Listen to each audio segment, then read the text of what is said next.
सनातन धर्म प्रेमी आत्मस्वरूप प्रिय मित्रों, हर हर महादेव, जय माँ अम्बे।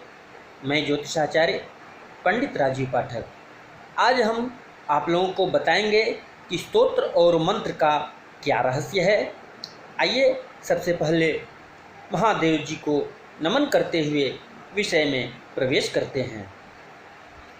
वागर्थाविव सम्पृक्तौ वागर्थ प्रतिपत्तये जगतः पितरौ वन्दे पार्वती परमेश्वरौ। प्रिय मित्रों, सनातन धर्म के अनुसार किसी भी देवी या देवता का गुणगान और महिमा का वर्णन किया जाता है। स्तोत्र का पाठ करने से अलौकिक ऊर्जा का संचार होता है और दिव्य शब्दों के चयन से हम उस देवता को प्राप्त कर लेते हैं और इसे किसी भी राग में गाया जा सकता है। स्तोत्र के शब्दों का चयन ही महत्वपूर्ण होता है और ये गीतात्मक होता है। किसी भी देवता की आराधना करने से पहले उस देवता से संबंधित मंत्रों को गुरु के सहायता से सिद्ध किया जाता है। मंत्र एक विशेष लय में होती है जिन्हें गुरु के मार्गदर्शन से प्राप्त किया जा सकता है। प्रिय मित्रों, हमारे मन में समाहित हो जाए वही मंत्र है। ब्रह्मांड की उत्पत्ति के साथ ही ओमकार की उत्पत्ति भी हुई है। मंत्र तो शक्तिशाली लयबद्ध शब्दों की तरंगें हैं जो बहुत ही चमत्कारिक रूप से कार्य करती है। ये तरंगें भटकते हुए मन को केंद्र बिंदु में रखती है। शब्दों का संयोजन ही साधारण नहीं होता है। इन्हें ऋषि मुनियों के द्वारा वर्षों की अनुसंधान पूर्वक साधना के बाद लिखा गया है। प्रिय मित्रों, मनः त्रायते इति मंत्रः, सुषुप्त शक्तियों को जगाने वाली शक्ति को मंत्र कहते हैं। मंत्र दो अक्षरों से मिलकर के बना हुआ है, मन और त्र। इसका शाब्दिक अर्थ मन से बुरे विचारों को निकालकर शुभ विचारों को मन में भरना होता है। जब मन में ईश्वर के संबंधित अच्छे विचारों का उदय होता है तो रोग और नकारात्मक संबंधित विचार दूर होते हुए चले जाते हैं। मंत्रों के जाप से आस पास का वातावरण शुद्ध और भक्तिमय हो जाता है, जो सकारात्मक ऊर्जा को एकत्रित करके मन को शांत करता रहता है। प्रिय मित्रों, मन के शांत होते ही आधी से ज़्यादा समस्याएं तो स्वतः नष्ट हो जाती हैं। मंत्र किसी भी देवी और देवता का खास मंत्र होता है जिसे एक छंद में रखा जाता है।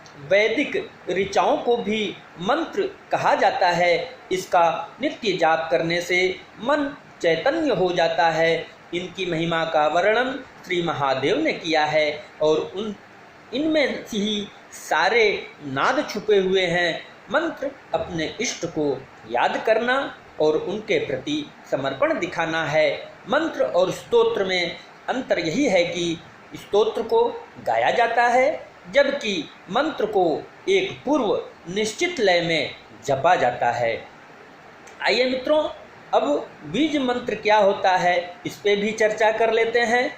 देवी देवताओं के मूल मंत्र को बीज मंत्र कहते हैं। सभी देवताओं के बीज मंत्र हैं। समस्त वैदिक मंत्रों का सार ही बीज मंत्रों को माना गया है। सनातन धर्म के अनुसार सबसे प्रधान बीज मंत्र ओम को माना गया है।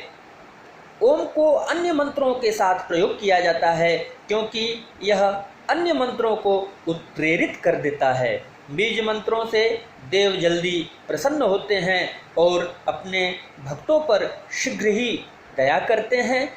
जीवन में आर्थिक, सामाजिक या सेहत से जुड़ी हुई कोई भी समस्या हो, बीज मंत्रों के जाप से सभी संकट दूर होते हैं। अब चाहे मंत्र हो या फिर स्तोत्र, इनके प्रयोग से देवताओं की विशेष कृपा प्राप्त होती है। शास्त्रों में मंत्रों की महिमा का विस्तार से वर्णन किया गया है। सृष्टि में ऐसा कुछ भी नहीं है जो मंत्रों से प्राप्त ना किया जा सके। आवश्यक है साधक द्वारा सही जाप विधि और कल्याण की भावना। बीज मंत्रों के जाप से विशेष फायदे होते हैं।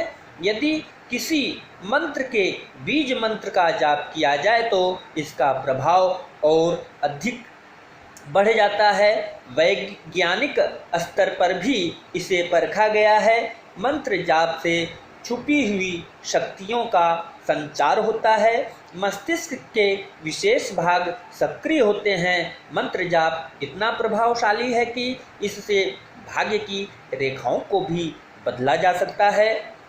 यदि बीज मंत्रों को समझकर इनका जाप निष्ठापूर्वक, श्रद्धापूर्वक, भक्तिपूर्वक किया जाए तो असाध्य रोगों से भी छुटकारा प्राप्त होता है।